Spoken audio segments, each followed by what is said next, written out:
Hi everyone, let us begin our today's video with USMLE Step 2 Preparation Guide. Before I begin with this video, I just want every one of you to go back and look into my Step 1 video where I have mentioned details about all the resources used and how to use UWorld. Everything is mentioned. This video will just be an add-on to it with important tips and tricks useful for step 2. Now let's move on to the study guide. It's almost the same and even the practice tests are the same NBME World Pre-120 Amboss. But this chart is different, that is system specifications and even physician competency specifications. Main thing is this one. So medicine accounts for 55 to 65%. So you will have majority of questions from medicine. So you will have to concentrate more on the medicine subject. Exam pattern, it's also a 1-day exam, but it is 9-hour testing session and has 8 60-minutes block and break time is 45 minutes plus 15 minutes of tutorial. If you skip the tutorial, the 15 minutes will get added to the 45 minutes break. And questions are usually 40 in each block. And passing score is 218 as of July 2025. But you should keep checking the website for the scores. Now coming to the important part, that is the plan of the study. Before I begin plan of study, I want to tell some important things over here. While studying for step 1, I made a notes. I printed out PDFs from Board and Beyond and I used that as notes to revise during my step 1 exam and during step 3 and even step 2. So you can keep that notes and keep adding points to it. Like from UWorld, if you find any important points, you can add it on to it.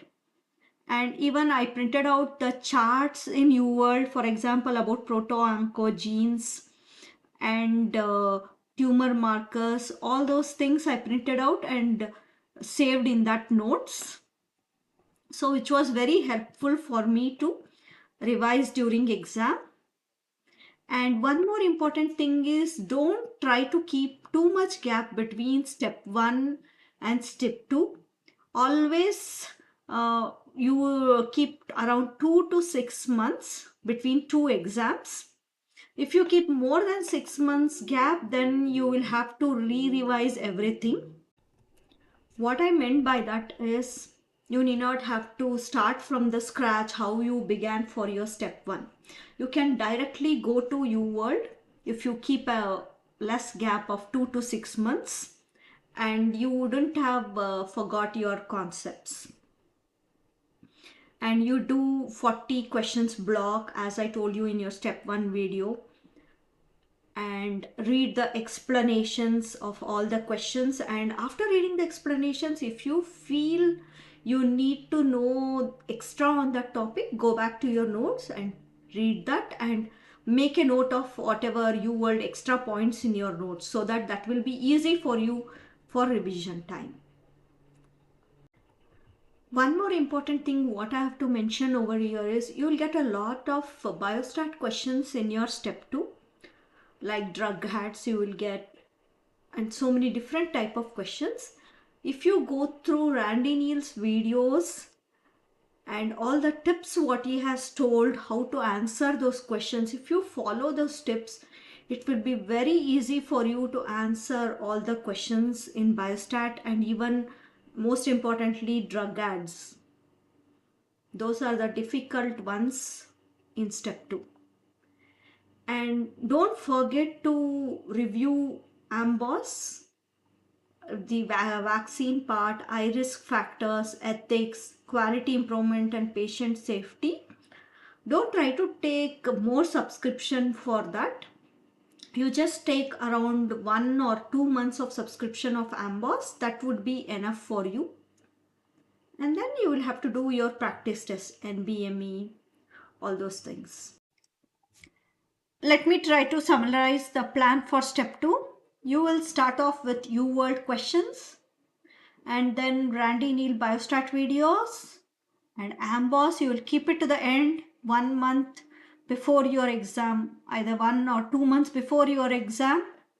You'll read only vaccines, eye yield, risk factors, ethics, quality improvement and patient safety, and biostat. And you will do practice tests. Once you start getting more than 75% in offline NBME, take one online NBME and then you will schedule your exam. Tip is nothing more than read, recall, revise. That is what works for all the exams. And one more important thing I have to mention here is don't give too much gap between the steps. And I've already told you this, start from key question and then read the whole clinical scenario and then look at the answer choice. This I have explained in detail with the UWorld video, how to do it in my step 1 video. That's it for today. If you have any questions, you can comment in the comment section. Thank you.